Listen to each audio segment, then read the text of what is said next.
Okay.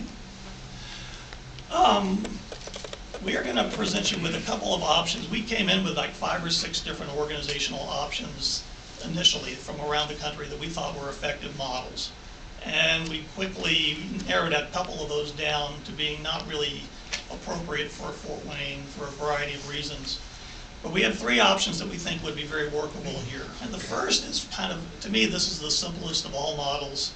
It basically is just essentially keeping parking as a city department. But again, with this vertical integration piece, so that we're looking at on-street and off-street and enforcement at a bare minimum, those 3 functions managed as a system together.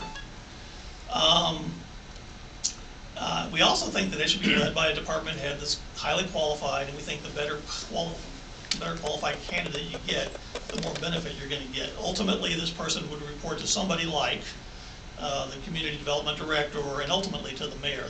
Ultimately, this would be a city program that would be tied into this. I think one of the important things here is to recognize that there's a real emphasis and a need for this parking program to be supportive of economic development goals and larger community development strategies. The primary elements that would be the direction or the goals to manage for this city department under option A would be off-street parking facilities. Now, currently those are outsourced. The day-to-day operations are outsourced to a private parking management firm, and we're okay with that. We don't have any problem with that model at all. In fact, we like the idea of kind of a lean, mean city department. We don't need to build any kind of bloated bureaucracy in here. And in fact, we're only suggesting that you hire 1 person at this point, parking director. So they would manage off-street facilities, or at least administer the contracts to manage those facilities. They would be responsible for managing on-street assets. Now, there are things within on-street. This is an important thing. For example, in Lincoln, Nebraska, they're doing this very same process right now. But they've decided to leave the designation of on-street spaces in the traffic engineering department.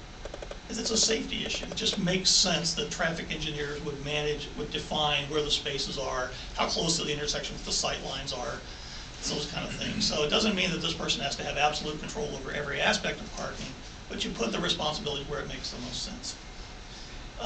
Overall coordination of parking enforcement, parking planning, special events coordination, and then development of new programs as needed. And essentially the organizational structure would look something like this, where the parking system director there in the middle would report up to somebody like, and it doesn't have to be community development, it could be redevelopment, it could be a variety of departments, it could be public works.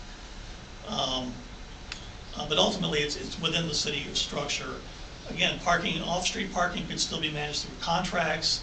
We could still have some in-house operations that you already have current staff doing enforcement, that kind of thing. Really the only thing that we're changing here is sort of a management overlay on the top of everything so that we're getting better coordination and better overall planning and management for the system. We threw a couple of examples in here. Fort Collins, Colorado, they're about 200,000, nice little downtown. They have essentially this model in place. Their parking manager manages parking structures, the off-street parking lots, on-street parking. They don't have meters. They took out their meters several years ago. They wish they had them back. But right now they don't have the political will to put them back in. But what they've done, because they really had a problem with employees taking up all the customer spaces, was that they went with this license plate recognition system, which is that middle picture. It's basically a camera mounted on the back of a truck. And they drive down the street and the camera digitizes the license plates and tells you exactly where that space, what space that tag was in. And if they drive back 2 hours later and it's a 2-hour zone, they know exactly that they know that that car is ready for a citation.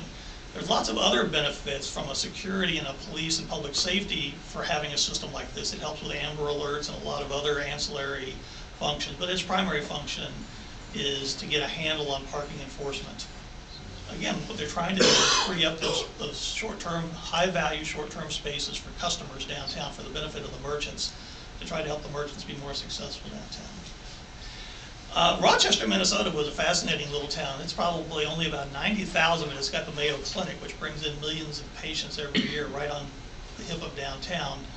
They took this vertical consolidation a couple of steps further, actually. They have their parking, on-street, off-street, and enforcement parking, but also transit and transportation demand management programs all in the same department, which I thought was really a nice If you really get behind the idea of this access management strategy, integrated access management, that was an example of where that's been done really well. And they're similar to you in size, and they've got several parking structures already. They also have lots of sky bridges and tunnels connecting everything because of the weather up there, which is a bit of a challenge for them in terms of trying to generate street level activity when you've got 3 levels that your traffic is dispersed upon. But all their parking facilities are connected via sky bridges. So that's the first option. That's option A.